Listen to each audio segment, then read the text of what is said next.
À chaque premier du mois, son lot de changements. Et en ce mois de février, vous allez l'entendre, il n'y a pas que des bonnes nouvelles. Les prix des péages sur les autoroutes augmentent en moyenne de 4,75%. Les courses en taxi coûtent 4% de plus. Et le prix minimum d'une course en VTC passe de 8 € à 10,20 €. À la SNCF, les conditions d'échange de billets sont durcies. Mais l'augmentation qui va toucher le plus de foyers en France, c'est celle de l'électricité.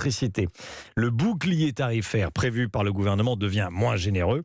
La hausse des factures est désormais plafonnée à 15% contre 4% jusqu'ici. Perspective peu réjouissante pour nombre d'entre nous, déjà touchés de plein fouet par l'inflation. Écoutez les réactions de ces habitants de Strasbourg rencontrés par Tatiana Geselman.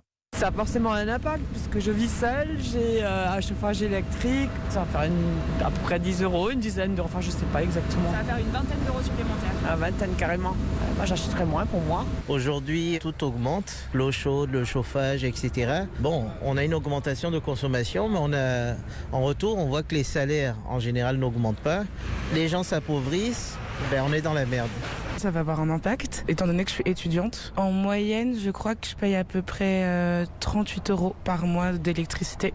Et je sais pas trop comment je vais faire. Après, je sais qu'il y a un chèque énergie normalement aussi qui va être mis en place. Du coup, peut-être que ça régulera ces 100 € en plus.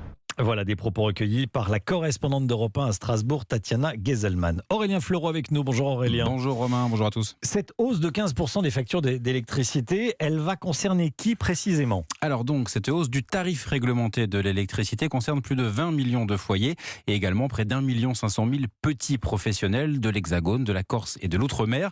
Ces nouveaux prix seront répercutés sur la facture EDF chaque mois.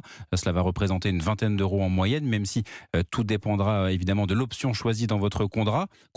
Et puis, bien sûr, si vous ne voulez pas modifier vos mensualités, il y aura une régularisation en fin d'année. Cette hausse devrait être la seule de l'année, donc plus 15% pour ce bouclier tarifaire version 2023. C'était, vous l'avez dit Romain, plus 4% l'an dernier, mais sans intervention de l'État.